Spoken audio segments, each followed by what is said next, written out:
Okay, so I have some larger boxes that I'm going to have to put the wrapping in.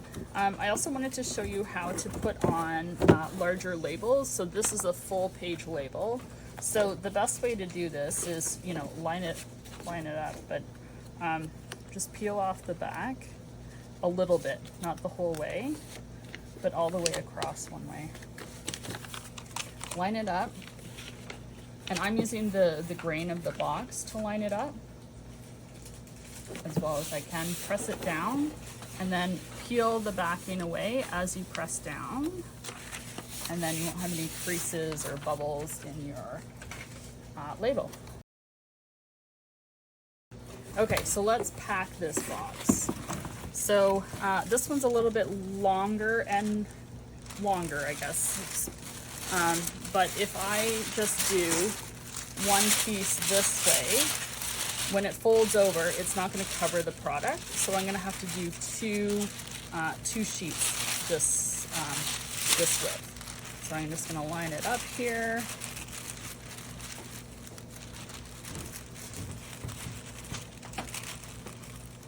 And just don't have a ton of workspace this time. So there's that one, and then I'll just grab another one and do the same thing.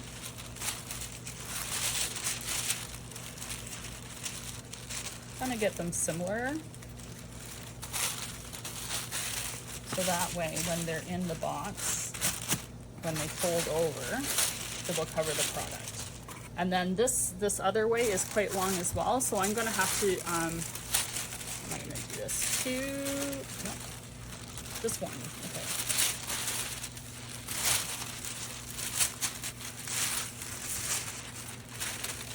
Oh, I need more workspace. Okay, let's go this way.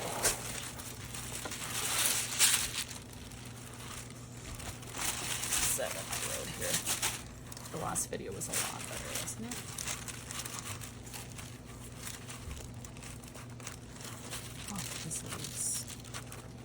Okay, about there-ish. Just gonna go with it.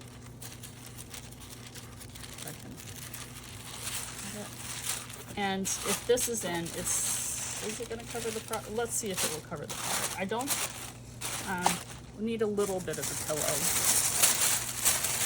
And I'm gonna try to make the pillows a little bit bigger because the box is bigger. And my product isn't that, like the box is pretty narrow. And I should have gotten myself ready. I was too excited. Okay.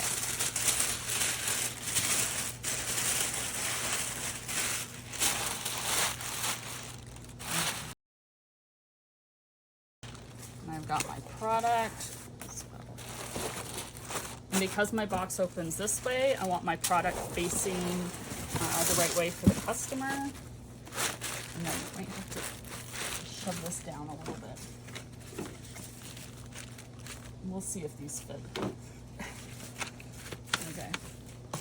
And then over like before. And then this should reach.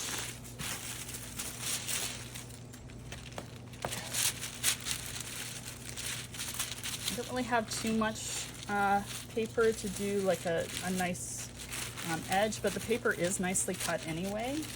So again, sticker could go there, and then I can package it up. So all of our stuff in our gift boxes contains product from our store. So when we were trying to decide what would go in the boxes, we did pull some stuff. So this one still has a price tag. And if I take it off, it might like damage, especially on this black part, it might damage the packet, like the label, like their Crayola's label. So we did order some new ones, just because we will need stock for the store too. And just like make sure that prices are not on anything at all. Even the gift boxes, we are not putting a price on them, because, oh, and I put the label on the wrong way. Because when somebody goes to give this as a gift, sometimes it can be hard to get the price label off, even if you use the removable ones. yeah, so just make sure that there's no pricing on your product, because people expect this to be ready to go, that they can just give. And that applies to anything that you're mailing.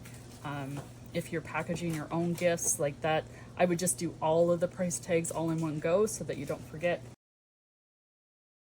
So I did put the label on the right way, right?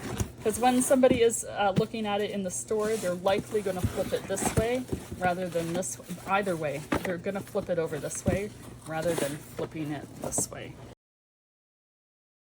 So I have 6 more of these larger boxes, or no, 5 more of these larger boxes to pack.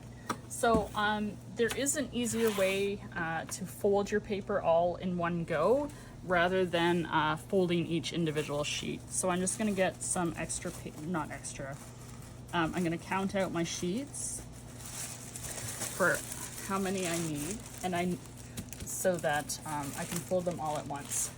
And I'm going to stack them very carefully, or as carefully as I like to be. And these ones have a little something on here. Like, it's just the Bags and Bows, which is the company that made these sheets. So I'm just going to put that on the inside. That's just a personal preference. And I'm going to, so I have my like template underneath, and I'm just lining up the top, and then I'm going to line up the bottom as well as I can. And I'm going to give a press, and now I've got a whole bunch of sheets that are all ready to go. It is easiest to pick from the middle, like when you're taking out your sheets, just pull them from the middle. So now I have a whole bunch of sheets that are the same size, ready to go.